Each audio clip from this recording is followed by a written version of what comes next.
नमस्कार। आज हम बात करेंगे एक ऐसे वैज्ञानिक की जिन्होंने विज्ञान के दम पर लाखों लोगों को भूखमरी से बचाया। हम जिक्र कर रहे हैं MS स्वामीनाथन का और भारतीय कृषि में उनके असाधारण योगदान के बारे में। तो चलिए कहानी शुरू करते हैं उस दौर से जब भारत एक बहुत बड़े संकट से गुजर रहा था। ये 1960 के दशक के बीच की बात है। देश में अनाज की जबरदस्त कमी थी।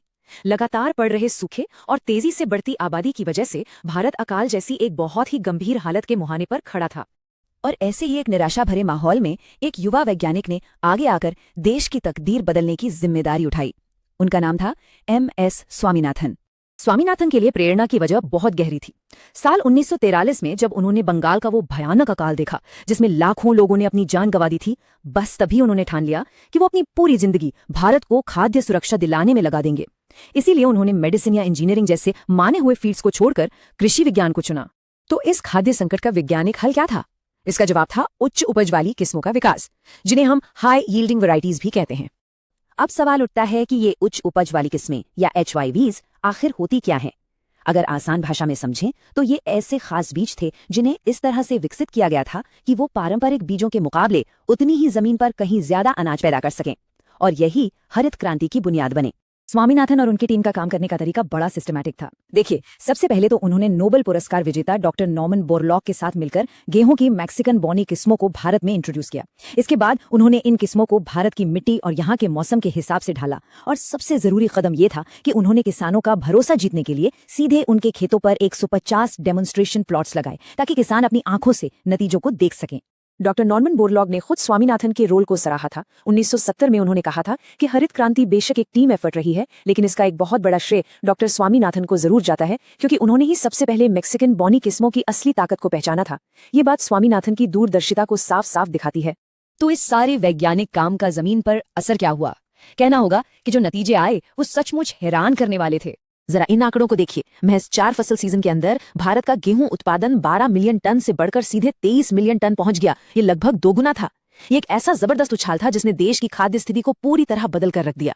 और ये सफर बहुत तेजी से तय हुआ। 1965 में डेमोन्स्ट्रेशन प्लॉट्स लगाए गए। 1968 आते आते उत्पादन में बहुत बड़ी बढ़त देखने को मिली, और फिर 1971 में भारत को आधिकारिक तौर पर खाद्य आत्मनिर्भर देश घोषित कर दिया गया। सोचिए, एक दशक से भी कम समय में देश अनाज मंगवाने वाले देश से एक आत्मनिर्भर देश बन गया। लेकिन स्वामीनाथन का काम सिर्फ यहीं तक नहीं रुका। वो भविष्य की सोच रहे थे। उन्हें ये एहसास था कि तुरंत मिली इस कामयाबी के साथ साथ हमें लंबे समय की स्थिरता के बारे में भी सोचना होगा, खासतौर पर रासायनिक खादों और पानी के बढ़ते इस्तेमाल को देखते हुए। इस टेबल से हम हरित क्रांति और स्वामीनाथन के बाद की सोच, जिसे सदाबहार क्रांति कहा गया, उसके बीच का फर्क समझ सकते हैं। देखिए, हरित क्रांति का फोकस था रासायनिक खादों और HYV बीजों से तुरंत पैदावार बढ़ाना। वहीं सदाबहार क्रांति का लक्ष्य था कि हम पर्यावरण के सिद्धांतों को खेती से जोड़ें ताकि उत्पादकता लंबे समय तक बनी रहे। स्वामीनाथन ने सदाबहार क्रांति को अपने शब्दों में कुछ ऐसे समझाया था: बिना पर्यावरण को कोई नुकसान पहुंचाए उत्पादकता में लगातार बढ़ोतरी करते रहना। ये उनकी बहुत आगे की सोच को दिखाता है, जिसमें खाद्य सुरक्षा और पर्यावरण की सुरक्षा दोनों को एक साथ लेकर चलने की बात थी। उनके जीवन भर के इस महान काम के लिए उन्हें देश और दुनिया दोनों ही जगह पर बहुत सम्मान मिला। भारत सरकार ने उन्हें देश के सबसे बड़े नागरिक सम्मानों से नवाजा। 1967 में उन्हें पद्मश्री मिला, फिर 1972 में पद्म भूषण और 1989 में पद्म विभूषण से सम्मानित किया गया। उनके काम की गूंज दुनिया भर में सुनाई दी। 1971 में उन्हें प्रतिष्ठित रेमन मैग्सेसे पुरस्कार दिया गया, और 1987 में उन्हें कृषि के क्षेत्र का सबसे बड़ा सम्मान माना जाने वाला पहला विश्व खाद्य पुरस्कार मिला। और फिर साल 2024 में उन्हें मरणोपरांत भारत के सर्वोच्च नागरिक सम्मान भारत रत्न से सम्मानित किया गया। इस सम्मान ने एक राष्ट्रीय नायक के तौर पर उनकी विरासत पर मुहर लगा दी। तो आखिर स्वामीनाथन अपने पीछे कैसी विरासत छोड़कर गए हैं? ये सिर्फ फसल की पैदावार बढ़ाने से कहीं ज्यादा गहरी और बड़ी है। उन्होंने राष्ट्रीय किसान आयोग की अध्यक्षता की, किसानों के अधिकारों को सुरक्षित करने वाले कानून बनवाने में बड़ी भूमिका निभाई, एक वर्ल्ड क्लास रिसर्च फाउंडेशन की स्थापना की, और साथ ही उन्होंने महिला किसानों को उनका हक और पहचान दिलाने के लिए लगातार आवाज उठाई। तो साफ है कि उनका काम सिर्फ बीजों तक सीमित नहीं था, बल्कि वो किसानों की भलाई के लिए भी पूरी तरह समर्पित थे।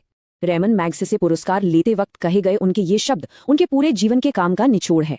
उनका मानना था कि किसी भी समाज के लिए सबसे पहली और सबसे जरूरी जिम्मेदारी है भूख को मिटाना। यही वो मानवीय सोच थी जो उन्हें हमेशा काम करने के लिए प्रेरित करती रही। आज के समय की चुनौतियों को देखते हुए, जैसे कि जलवायु परिवर्तन और लगातार बढ़ती आबादी, हम स्वामीनाथन के काम से क्या सीख सकते हैं? भविष्य के लिए खाद्य सुरक्षा का असल मतलब क्या होना चाहिए? ये एक ऐसा सवाल है जिस पर हम सभी को सोचने की जरूरत है।